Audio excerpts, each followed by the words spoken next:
Good morning, afternoon, and evening to our listeners. Welcome to In12D. Your host, Ramsey Chiri. I'm in Canada. Hans, welcome to In12D. My apologies for the technical difficulties that we have tonight. We're so glad that you accepted our invite. I know we met at the Science and Consciousness event in England back in November. Susie, Kathy, and myself, we were there. We had such a blast working with you that we really had to have you on our show tonight. So, Hans, please do introduce yourself to our listeners, and while Susie gets back online. Well, thank you so much, Ramsey, for having me. It's really a pleasure, and I remember our meeting on Broughton. It was such a joy. And my name is Hans Andeweg.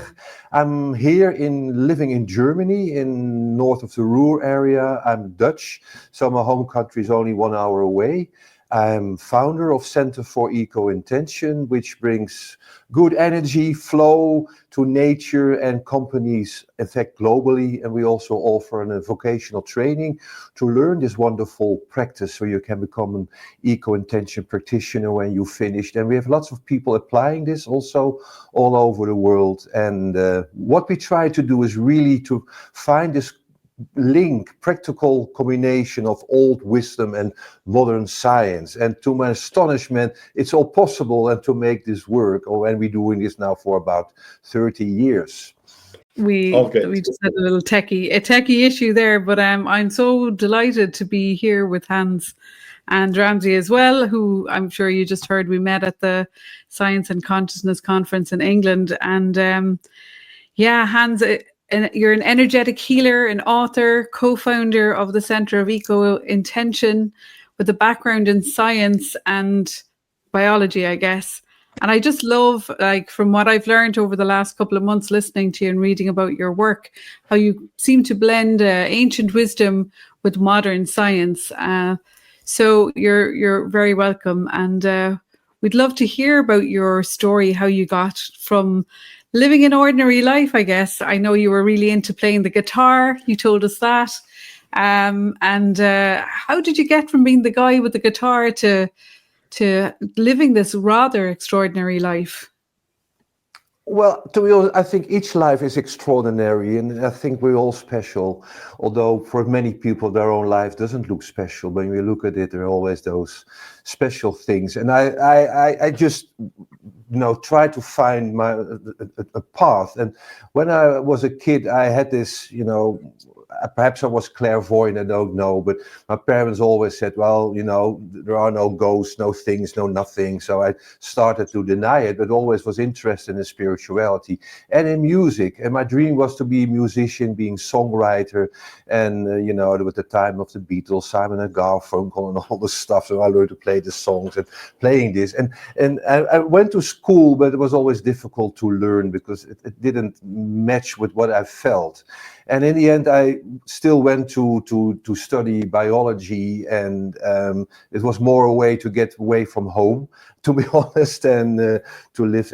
But in that time, you could really do anything in your study which you liked. And so I was a little bit the long student, but I also took philosophy, management, and psychology and teaching because it all interested me. And I didn't know why. People say, well, you do this, you never can find a job. I said, well, I don't need a job because I want to be this musician.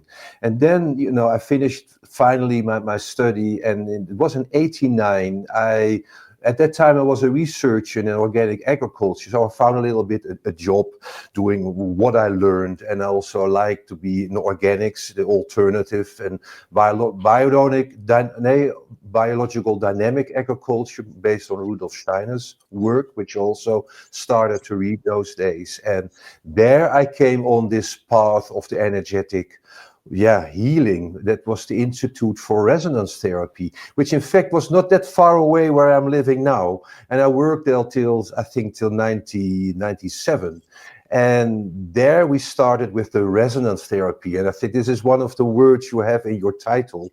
And to really develop a method for large-scale healing of forest dieback which at that moment was a lot of thing in Czech Republic and Eastern Germany. And that method was based on radionics. It was a method that came from the United States, Stanford University. They worked with so-called radionic devices, perhaps little computers, and you had a aerial map of the area, you put it in and you turned some dials, and well, the healing happened. This method they took, and we developed that further on. And but from the beginning on, it was meant that it should work and we should have scientific proof. So we started to, my job was to work with the scientists to set up all the experiments, because we were working in the beginning of the 90s already all over Europe. We were quite successful, also had the scientific proof by the scientists. So we did projects from that institute in Germany, in Holland, in Belgium, in France. I went to Sardinia, in Italy. Also started to work in the Czech Republic, and even President Gorbachev, he heard about our work, and he asked us to balance a large estate north of St. Petersburg. And so this method was very successful, how we developed, and it was also, to question how we can link it with modern science. So we worked remotely, and it was a very, well, we came to hey, we can use perhaps the morphic field theory for Rupert Sheldrake, how you connect with the field over a resonator. And we even spoke with him about it. And he said, well, it's so advanced, I still have problems to explain people how rats, upon rats, he liked it, how rats could resonate with the red morphic field, and what you are bringing, it's much too far ahead. But he acknowledged it. And and we worked also later on, we started to develop this method more away from the radionics. In fact, we discovered we don't need the devices. You can just work with the aerial map. There is resonance with the field, and we have also symbols resonating with their field. And we discovered that the field of those symbols, especially mandalas, and that was so inspiring, it still is, that they really contained, those field, the solutions for our actual problems. So isn't that amazing? So we are facing so many problems, but those ancient fields, how old are they? Resonating with the symbol, they contain the solutions. So when you connect the fields, those solutions can be downloaded in the field of a forest, and the forest can start to heal itself and be more compatible with the environment. And so we started to study the symbols, the Hebrew signs, the mandalas, and the Sri Yantra and prayer. And I discovered, or in fact we started to do this again, that everything has an energetic effect, but it all has a different effect. So this was the development of a so-called energetic toolkit, what we also teach our students, that they, you have a mandala, but this has a certain effect on, say, vitality, self-organization. And you can have the Sri Yantra, but it opens intersections and connects the forest with its own field of knowledge, but not with the new one. We have so-called grounders that bring in grounding, in like petrified wood, or the Hebrew sign Sadeh. So this was in the beginning, and it worked very well. But at the end of the 90s, the whole thing literally exploded. And then I discovered, well, we are doing this so well, but somewhere we are not able to keep it up for ourselves. The whole team collapsed, and then I discovered it was really a lack of energetic hygiene. And if you're not trying to do your best, what we did, you give your energy from yourself, from your lowest chakras, and finally it leads to a burnout. And when people have low energy, you are irritated and you start fighting each other. So that's why we said, okay, I left that moment this Institute for Resonance Therapy, and it didn't stay for a long time. It also got broke, and Rijk Bols, still being my partner in this work, she came with me, and then we said, okay, you know, this works wonderful. We all have this scientific proof. It can be linked to science, even to 0 point energy and whatever, but we should develop in such a way that, you know, it is also be fun for us at the end. So that's why we start intuitive development, etc., and that's all important for yourself to do this. I'd love to just kind of back up a tiny little bit, like, so at that point when, you know, you weren't able to kind of maintain that field, that energy within each individual, I suppose, that was creating that collective. Was there a point when you acknowledged, okay, we have to do our own sort of, you know, as you said, energy hygiene, or our own inner work as well? Because is there something like, are you as a practitioner in resonance with what's happening in that environment? Like, so is there a mirror effect? Is there like how did you come to that part? I'm really curious. So when we started this, you know, the people at site were not involved, and it was already one mistake we had to learn, because you always need to work, we call it the guardian, the person or persons who have the company under their wings, so to say. And they are in fact literally in charge, because they charge the whole system from their heart with their intention. And if you take over their job, you start to pull their car, and that is tiring. So it's not sustainable. That is one very important thing. So it never can be done with the people at site, and you should literally involve them and teach them how to do this. So that moment, the whole teaching came in. And also you really have to learn how to connect, but also how to disconnect. And when you do this, also how to cleanse your own energy, because there's always this effect. When, you know, it's so normal when you dig in the garden, digging for the weeds, you get dirty hands, we clean it. But nobody is aware when you're working with energy, you also get, you know, that energy from the other. So we have really to define an energy field, how to work with it, how to cleanse yourself, and to check the other thing. It is always, we call it this matching picture. With anything you are allowed to heal, there's something between the two of you, and there's a kind of pattern, something that brought you together. So I have learned from each project we balance. And if I don't find it, the healing won't be sustainable. It won't be, I can't finish it. I have a little question. You mentioned energetic hygiene and basically how to clean and stuff like that. What is the process in order to clear up a person's energetic field? Is there a specific what do you call it, technique that you use, or is it the regular general imagination type of cleansing? Well, it's a good question, Ramsey, because there are so many methods, and you are invited in ECOintention to find your own method. And we, you know, so there are mental methods. You can also work with a crystal or with the scent. And it's always, so when you do this for yourself, you can find the way, what's the best way for you. When you work with a project, with a forest, or with a big home or a company, then you have your energetic toolkit with certain ways of cleansing, and you ask, or you in resonance with this project, with its consciousness or deva, which method suits the best with your project. So I cannot say this before, and I will always do this, because then it's, I am telling it what it should do, but I'm asking you what you need, or your higher self, so to say. Is that an answer to your question?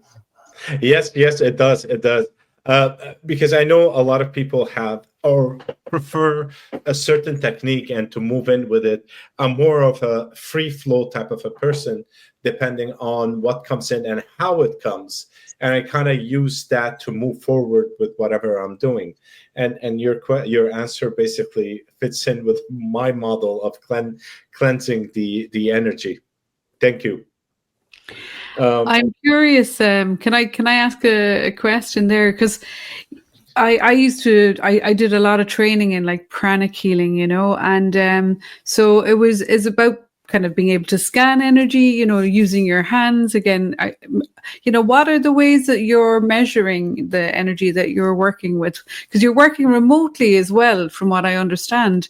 So would you like have a map or, a drawing, or do you just write it down? Like, I'm curious about kind of that part of your process. Yes, it's a good question. Thank you. So the ECOintention practitioners learn to work at site with their hands. So you can do prana healing, Reiki, reconnective healing, quantum touch. There are many ways to do this.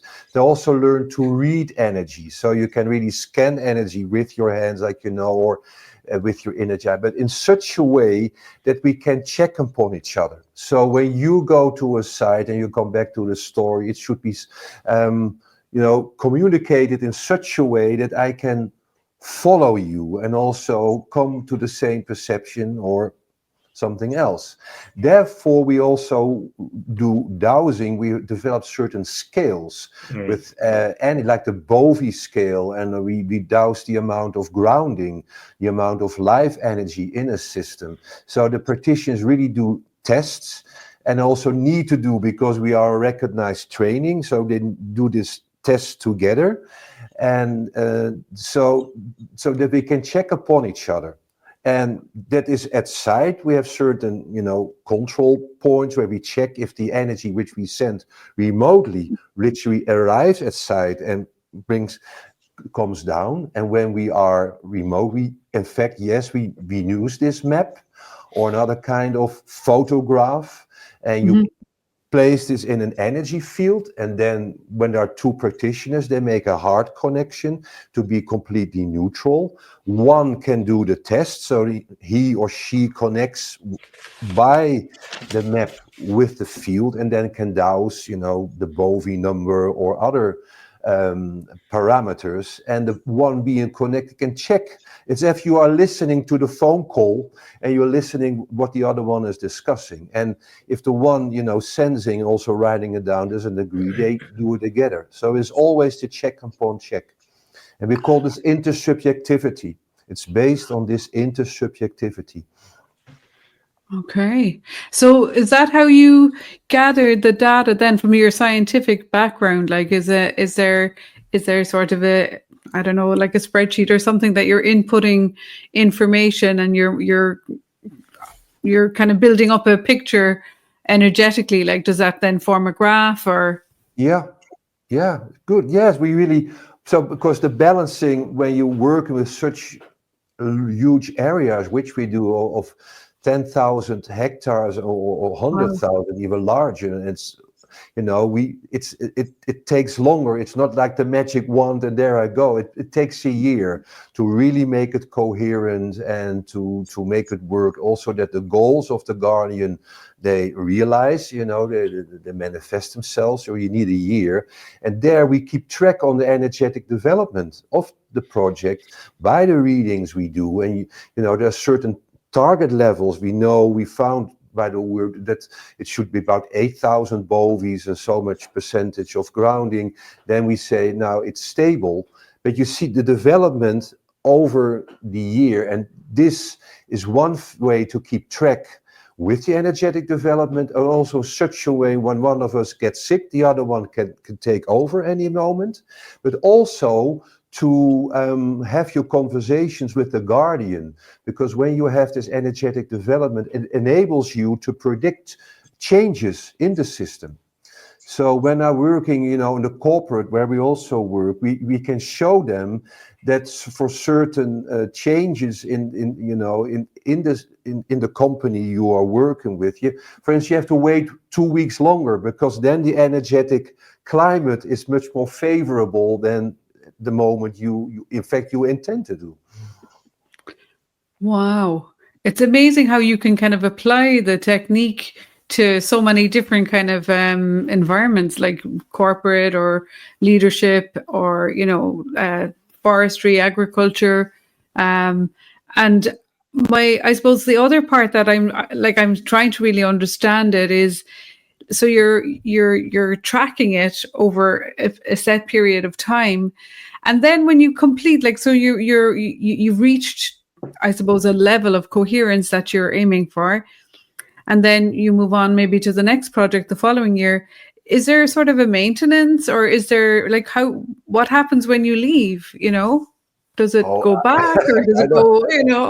I don't know. No, it collapses. No, it does not. No. So this is what I said. The most important thing is to involve the guardians or the team of guardians, and you teach them how to take over. And these are the principles of energetic guardianship I describe in my book, The Universe Loves a Happy Ending. So the ECOintention Practitioner, they learn to work with the energetic toolkit, with all the symbols and everything. But in fact, when you bring it back, to the core, it's your heart, your attention, and intention, the focus. That's the two things you need to generate this formative force, like we said. Information plus life energy generates a formative force. And this is the force, this is the feminine formative force. The other one is the masculine expansive force. We know this force because it's really all over present in this world. But the other one, that's the hidden force. We enhance and we balance the two. And this is what we teach the guardians, how to work with their heart and with their intent, visualizing their goals and so ever, and how to maintain the energy. And if they want, we can always come along to do a checkup and do some balancing, whatever. I have a question. You mentioned the guardian a couple of times. The guardians are physical people that are responsible for that project, correct? Yeah. How about the unmanifested spirits that are involved also in that project? Are they given the task of being the guardians of it, or during the process of cleansing? It's a good question. Yeah. Or how that interaction goes? This interaction is there very much because the spiritual world is also, we work in the material world, but it's always in cooperation with the spiritual world, because energy comes first and matter follows. So we are aware of the divas, but also the entities living on areas, and even, the lost souls or whatever you can call it. And also working with the animals. And we have this large project in the Wadensee Sea in north of Germany. And there are not really guardians there. And we were brought there, and there's this island, Helgoland, and live a lot of German people, but they didn't want to really to play this role. And then one of the practitioners, well, there are a lot of dolphins there. We can connect, with the spirit of the dolphins and ask them to take over that role. And they said yes. And well, this is always ECOintention, and I can tell this here in this, it always sounds so weird that you are connecting to the dolphins in the Northern Sea, and you have conversations with them. And I can remember once, it is I think an extraordinary story, because we also work with indigenous tribes, and one time in Southern Africa, and they lived there for about 30,000 years. And few years ago, they were given the right to roam again through their country. So that was a large event, and they asked us to work with them and to balance their land. I said, okay, well, great honor, thank you. But their land was huge, it was hundreds of kilometers on the west coast of South Africa. And I said, okay, to the Guardian he was a younger man of 26, but he had this stature and this presence of being the chief, and he was elected. So okay, who is the Guardian? Are you the Guardian? He said, no. He said, this is the soul of our people, the spirit. And it was such a moving moment, because I felt that he was really connected with this soul as being an entity, an energy being present, this collective consciousness of his people. And it was really one of the times that we connected with something not with him, but higher, And so, to answer your question, we do. It was a very successful project, and they took it over afterwards, and I was, really felt honored to work with them. Yeah, it's like Go ahead. Sorry, go ahead, Susie. That's fine. No, go ahead. No, I was going to say, it's just like the indigenous people of South America, where they use the spirit of the jungle to protect and cultivate positive energy for the land, to keep on basically working, exchanging energy between the land and the people. Wonderful, yes, and that's what thank you for bringing it. That's said. That's in this way it's possible to connect ancient wisdom with modern science, and to communicate about this with the people, and they also feel you understand them, and that's way how we connect with them and cooperate with them, and also how we learn from them. So that makes me very into doing this work for 30 years now, because I'm still learning and discovering, and it's still an extraordinary journey. And you're able to teach other people. We started doing this alone, and it felt lonely in the beginning, I must say. But although you always, when you're in a forest, you can always talk to the trees. In a way, you're never alone. But but now you have a whole group of practitioners. You do crazy things. I say. But it works, that is what it does. When I had the pleasure of taking part in you did a lovely taster I think it was last Monday. And it was really interesting, because at one point we were put in the breakout rooms, and I always find those really interesting. You never know who you're going to end up chatting with. And the first lady that I was connected with in the breakout, she was like, I don't even know what I'm doing here. And I was like, cool. And, we were just having a chat, and she was like, this is beyond me, this language, this, even the concepts and stuff. And she said, I said, so how did you get here? And she said, I probably wouldn't say this normally, but in this scenario, I'm going to tell you, and I think it's okay to share it here. But she said, the land actually kind of told me. And she's working on this land in another country, and she just wasn't sure what to do with it. And she felt that the land spoke to her, and through her. She knew she was looking for something, she told me. And she was on her laptop, she was kind of searching, not knowing what she was searching for. But when she came across ECOintention, she was like, this is it. And then she looked and she saw that this taster was happening. And I just loved stories like that, that people find their way, they find the tool, they find the book, they find the teacher, and I think that's why I feel kind of very strongly and passionately about that. People keep, giving opportunities for people to learn and to grow and to pass it on. It's we talk about ancient wisdom, but this is really important wisdom in today's world to pass on and to share. So I loved that the land spoke to her, and she heard it. That's what blew me. I was like, she heard. Well, that's the most important, because I think nature speaks a lot to us, and animals speak to us, but we don't hear it. And then we come to the intuition. I think our heads are so filled with yes, but, thinking. That's why we say yes, but, yes, cut. So when we come to inner silence, there is room to listen and to hear and to open up for insight and inspiration. It is intuition. And I think it's all about, and I think that's why the role and the importance of intuitive development is so important, you know. And the other thing is, I always hear that people have extraordinary meeting in our breakout rooms, and that they, you know, I think when you create, you know, facilitate, I would say attend with good energy, then there can be a party, but the people are making the party. But the energy also creates coherence and also synchronicity. That's the whole magic of time. So when you are in order, the world Asagar is order, and then you meet on your path what is meant to be. You know, it clicks, it gets all in sync. It's get in synchronicity, and this is what happens. So you can, in this way, you can even predict change happening when, you know, on this journey doing our work.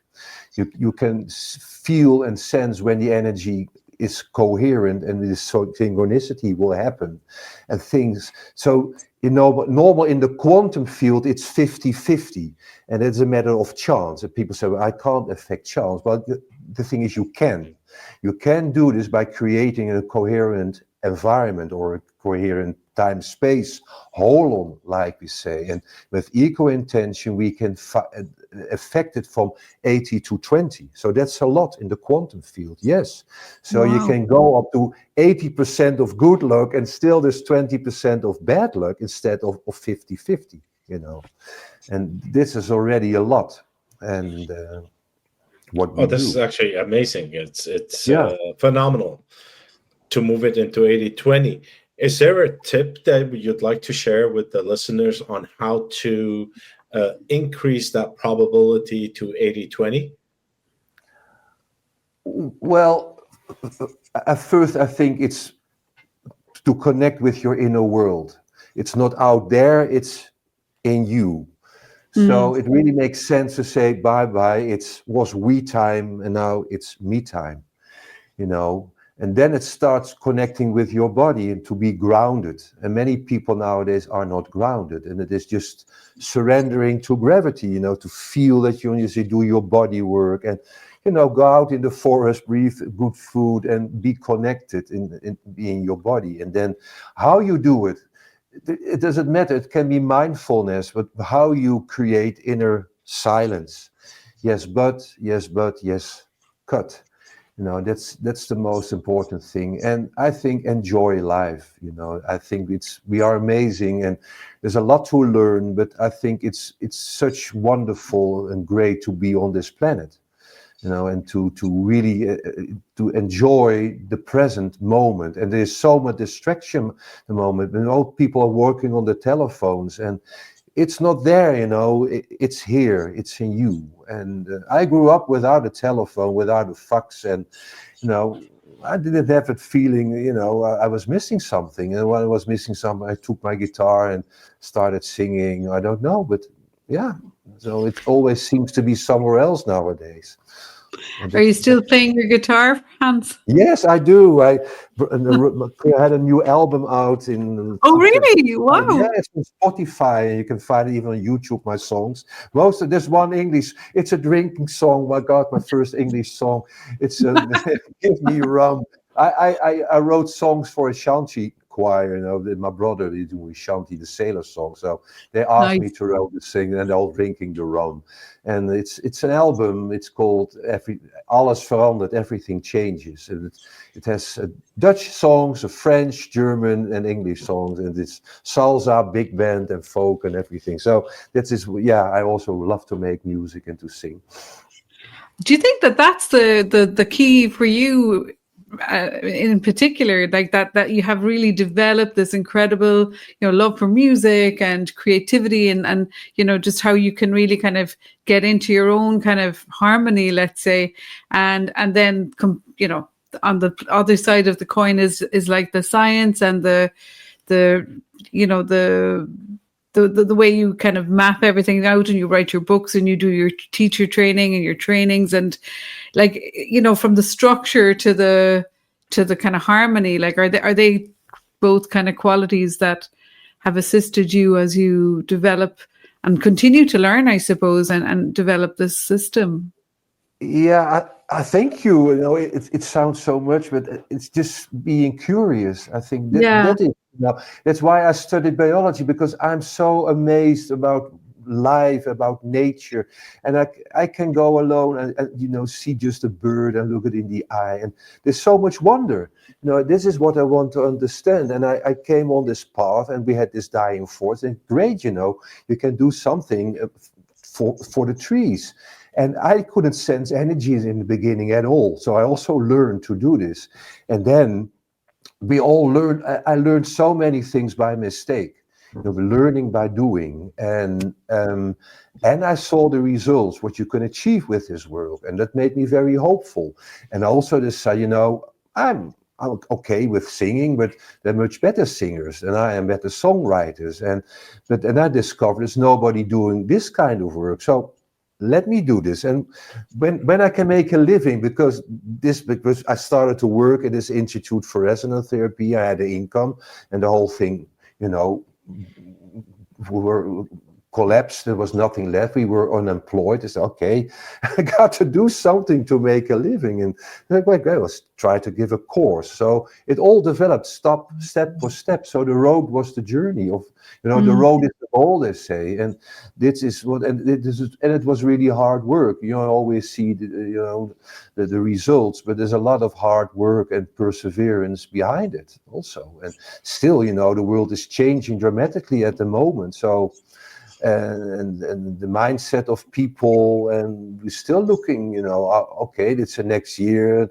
and I have 20 people on the payroll at the moment. It's great, but they each month they also look, have to pay, the rent and other stuff, so somewhere you have to generate an income and a turnover. So I also have to look at the figures and the money, and so it's.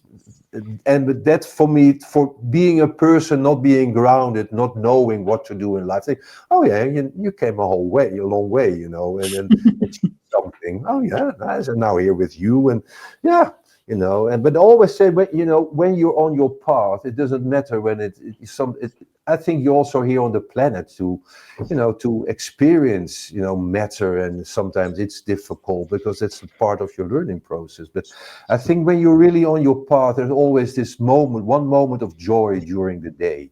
That's my deal with the cosmos. I always say, when I'm on my path, give me this one moment, of inspiration during the day and of joy. And well, you are my moment of joy today. I really am. So this is really fun to be in. No, really. I had Thank you. Conversations today. Oh gosh, it's really about business. But I was really looking forward being here. And yeah, it's nice good. to share. Thank you. So this connection with oneself and art and stuff, do you think that the faculty of imagination and art are kind of a catalyst to increase the intuition that we feel? Or is it that and something else in your experience? Well, you don't need to be necessarily, musician or something else, but I think we are all so blessed, we have so many talents as human beings, and but the talent needs to be developed. You need sometimes a good teacher, and I think we're all being born being very intuitive and open and sensing, and we lost, like my parents, they were said, oh, it's not true what you perceive. Said, okay, it's not true. So we have to refine ourselves, and for many people, songwriting, it's magic how you do this. Even, when Elton John, he sits down, takes it. I don't know where it comes from, but it comes from somewhere. And now, when you develop your intuition, the process, even the technique, you can really sit down and write a song in an hour. Paul McCartney needed less time to do this. He wrote the song, Ching, there, he got it. So, I wrote songs for people that asked me for a certain event. And okay, now tomorrow I will write the song. So I know I can sit down and I have to do my preparation. And in 2 hours, I have the words and the chords, and it's there. So you can learn how to do this, and how you do it. That's up to you, but we work with intuition magic, the developed Linda Keane developed. She wrote several books about it. She's living now in California, but she had a school in the Netherlands. It's still very, famous in Holland. We use her method, and we offer the course Develop Your Intuition. We will start again in September. And there you really learn, how to develop your intuition, to trust in it, but also how to read energy and to do healings. We bring in even some shamanism in this. And this is taught in Netherlands, live at site, but we developed in such a way you can even do it online. So this is another thing. And this is me, if people tell me it's impossible, wow, that's great, because I want to show them it's possible. And it's possible, to work remotely and to have results. It's possible to read energy when you're online. It's possible to see an aura from somebody when you're both online and to do a reading and everything. And this is what we all developed. And each time there are new possibilities. At the moment, I'm working a lot with virtual reality. You see, and this is what I like, to bring this whole esoteric thing in latest techniques. So there are many projects. We work even in Russia. We have a large project doing south of Moscow, and we are not able to go there anymore. So, and we don't get any pictures anymore to check the situation at site for the people. We can't. So you're able with Google Earth, with a virtual reality, Lasse, to go there in such a way you can really land in the landscape, and you can sense the energy there. Mm-hmm. This is what we do, and this is what I do with the practitioners. Yes. Also, you capitalize on the technology present in order to be able to travel and feel the energy of certain spaces. I didn't hear you a question. Something that in the. Oh, my apologies. Okay. I said you are capitalizing on current technology in order to move through space and feel the energy of faraway land. Yes. So I really, this is also amazing that we are here in Zoom. We're using this, and so we have this technique, and it has many negative sides, but there are also positive sides, and this is our freedom, how we use it, and in a way it's challenging, that even when you discover, it's each person is telepathic, and you can connect with anything when you learn how to do. So when you sit down and you relax and you think of a person, you connect to the person by its field, which is present everywhere. You have an impression. Many people never take this for truth. And okay, but when you learn to do this reading, say, hey, there's really something happening with the person. So you don't need a map. But when you have a huge, complex forest, it's difficult to have it in your mind. The Guardian has, so there you can use this aerial map. So, but also the opposite around is possible. I can travel there. I can take a picture and put it on the ground, and I can have the energy of the forest manifest in my room just by having an aerial photograph. But now in virtual reality, I can go there and use this latest technique to really be there at site and to do energetic readings. And the thing is, we are developing this now to do this with a group, so you can travel together, to a remote area and do energetic readings there, to sense. You can even go to planets. It's amazing. I'm experimenting. I went to an asteroid, and there are 3-day, footage in the internet of moons and everything. So you can really go there in virtual reality and land on the surface. And it's incredible, to sense the energy of those areas. And it's amazing to do and feel presence of consciousness there. And I almost felt that I was the alien. I came there and I said, perhaps I should not stay too long here. And I left. But this is what we do in ECOintention, those trying to do journeys together and explore and also use, modern science and ancient techniques, and to bring something that could do good on for the planet, and to listen to the land and communicate with it and discover a new world. It's like there's no end to it. Like it's limitless, really. When, like, I was fascinated reading about the people who were doing the remote viewing of, Jupiter before they had even got the pictures of it, and then they got the pictures and it was able to back up the data that he had made. I think it was Ingo Swann, but like something that I was really interested in was, I was working with a group of people. I noticed when we go into like a retreat setting, and a sort of coherence starts to happen, as the group kind of settle in for maybe a week or something. And one evening we were just kind of going into resonance. Like it was we were kind of making it up as we were going along. Honestly, it wasn't based on anything I read or learned. But we started to go into resonance with the concept of time. And so some of the people were moving into kind of old time and new time and present.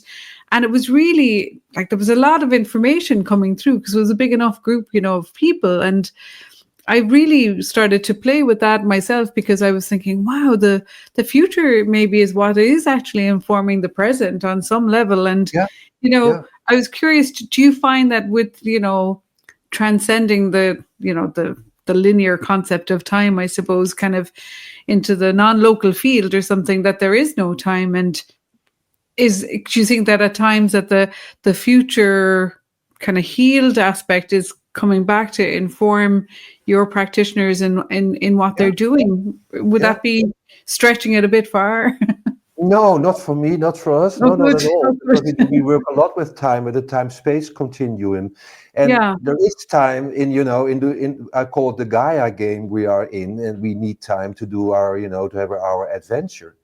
But you can transcend time, and I think we are the only beings on this planet that are aware of time.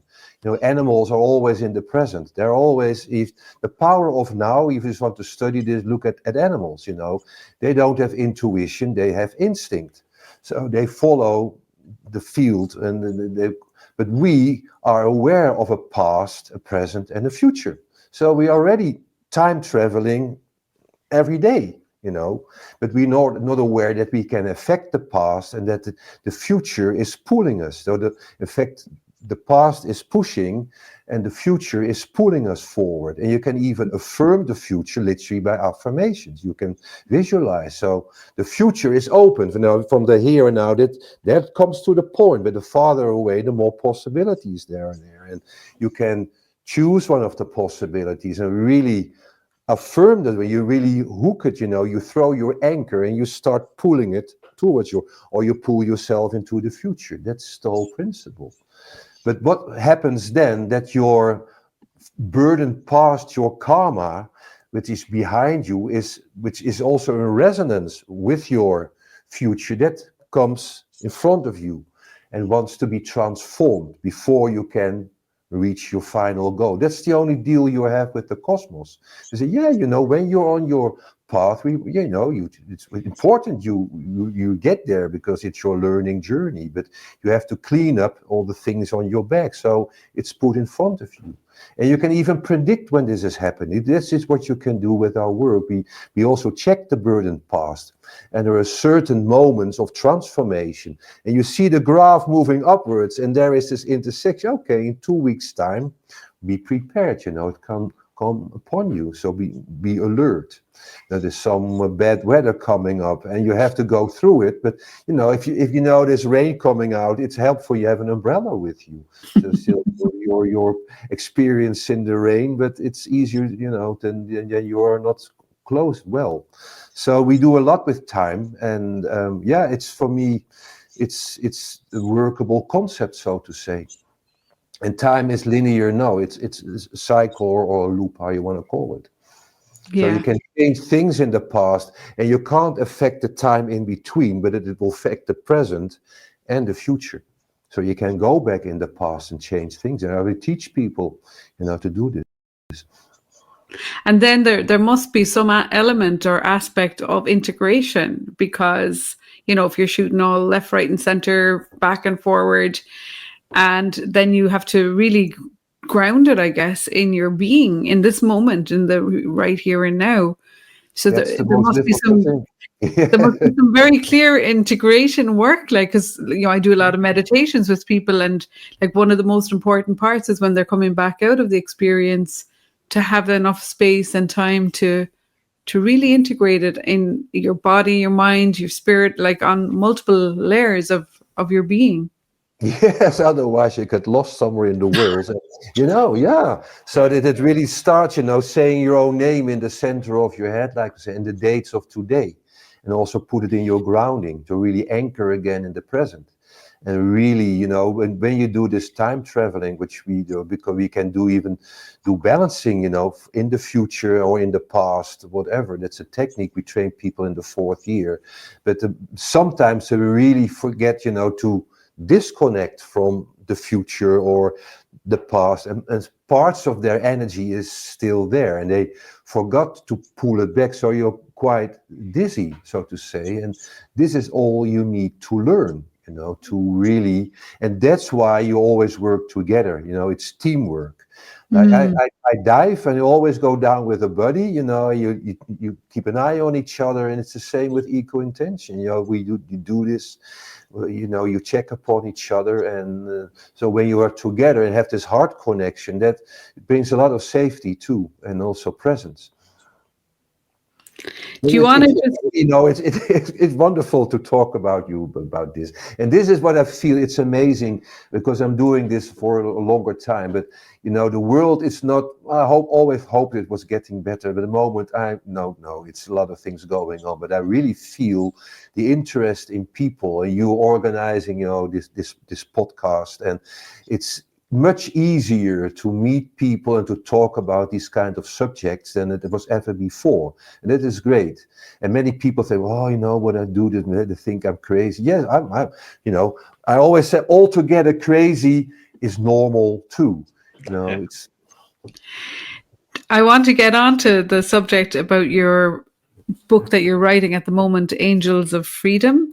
Do you feel on some level that our freedom is threatened at the moment, or, is that what kind of sparked you to start writing this book? Or I think it's more like a thought myself, that we think we're, our freedom is threatened, but when we really connect and ground and go out in nature, it just feels so freeing, in my experience. So I'd love to hear a little bit about that. Well, the whole thing about the angel of freedom, it's the whole journey that starts in the heavenly paradise, and all the souls being together there, being happy in the book, they got anything they need. And suddenly one of them, discovers, something is missing, and the other one's starting to be restless, and they discover they feel bored. And they're such good, and they discover, in fact, there's nothing happening in heaven, and then the great gift, I call it, it's not God or whatever, but it's the one who gave all those gifts to us. He comes and says, yes, I've been waiting for this moment, because this, this desire should be born in you, because you are, your destiny is to become this angel of freedom. And they say, why is this? I said, because the whole cosmos is organized like for eternal laws and spiritual laws. It's all organized, but there is no freedom. In the cosmos is no freedom.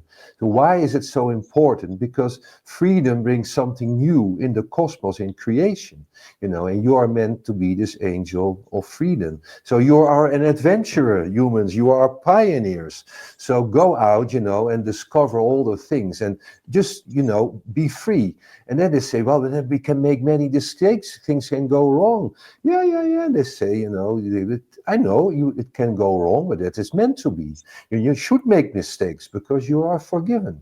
So they all want to wander out, in the cosmos. And then, wait a minute, there's this planet Earth, and there I created this special Gaia game for you. And that is the place, in the universe. It's extraordinary. When you really, if you want to develop your freedom, your sense of freedom, you should go there. There's no place is so dense, but so beautiful. And it had a lot of extraterrestrial civilizations contributing this, because it was very difficult first to find a planet who wants to join in this journey, to be part of it. And all the other ones had to bring their DNA to create your avatar, your body, because you have to go down there in this density. And I could only do this with all their help. So in a way, they're all involved. They're watching you. And then you will forget many, many things when you're there, because you are in an environment you can't imagine. It's so dense there, but it's beautiful. And then you have this freedom of movement, this freedom of speech, the freedom of communication, the freedom of forgiveness. And so I mentioned 22 different kinds of freedoms, we all can conquer on this journey. And so freedom is not something natural, it's something we need to conquer. And when I look at them, yes, we are really, our freedom is under pressure. And then it's also about that we are all gifted with this spark of love, the divine spark, is to stay connected where we come from. And to remember, and this is the most important thing, to stay connected with our heart, with this love, because this is the story also. There will be a lot of fear, on your path. With fear, when fear rules, love is under threat. So, and that is the whole challenge, I think, at the moment, because the energies are now who are present on the planet, all working, are all fear-based.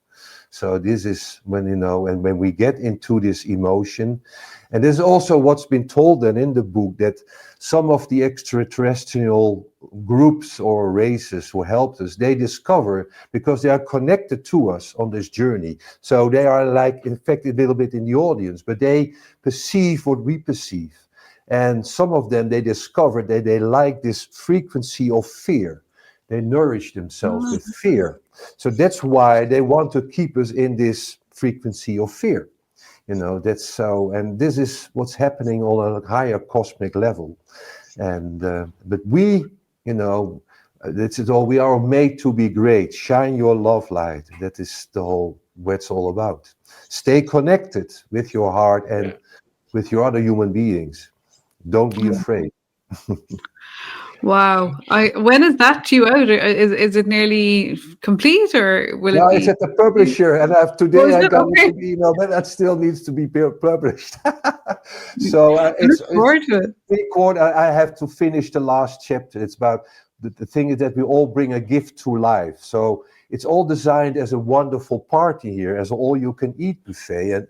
And our host, Gaia, she knows she's inviting us, and she has everything for us. But we came down, and it turned out to be a kind of Facebook party that got out of hand over here. So we took everything from the buffet, and our host said, this was not meant to be, So in the planetary consciousness, we are only here for 200,000 years, and it's like this. So Mother Earth is awakening now, saying, what's happening?